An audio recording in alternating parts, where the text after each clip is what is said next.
ઓછા પૈસાએ તમને સારી સારવાર મળશે.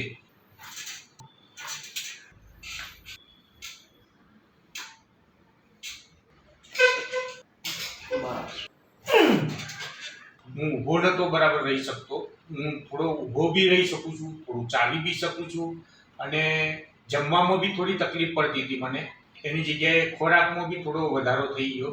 એટલે મારું તો જે માણસોને આવી તકલીફ છે, જે ભાઈઓ બહેનોને જે આવી તકલીફ છે, તો મારું એવું કહેવું છે કે એલોપેથિક દવાઓ લઈ અને શરીર બગાડવું, કોઈ પણ ઇન્જેક્શન કે દવા ગોળી વગર અહીંયા ઘણી બધી સારવાર સાહેબ સારી કરે છે. એટલે મને તો અનુભવ છે આ બીજી વખતમાં જ કે ઘણું બધું મને સારું છે અત્યારે. પછી હું મોટી 2-3 હોસ્પિટલોમાં, મલ્ટી સ્પેશિયાલિસ્ટ હોસ્પિટલોમાં જઈ આવ્યો, તો મને એવું કહેવામાં આવ્યું કે તમારે ઓપરેશન કરાવવું પડશે અને તમે ઓપરેશન કરાવો. મારે કોઈ ઓપરેશન કરાવવું નથી, એટલે મેં આ સાહેબની પાસે સારવાર લેવાનું નક્કી કર્યું અને હું આ બીજી વખત આવું છું.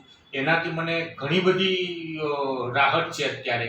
એટલે મારી તો સલાહ છે, જે મિત્રો કે જે બહેનો કે ભાઈઓ જે કંઈ જોતા હોય વિડીયો, એમને મારી સલાહ છે કે સાહેબની પાસે આવી અને આવી સારવાર કરાવો. તમારા ઓછા ખર્ચે અને ઓછા પૈસાએ તમને સારી સારવાર મળશે, એવી મારી વિનંતી છે. Okay, thank you.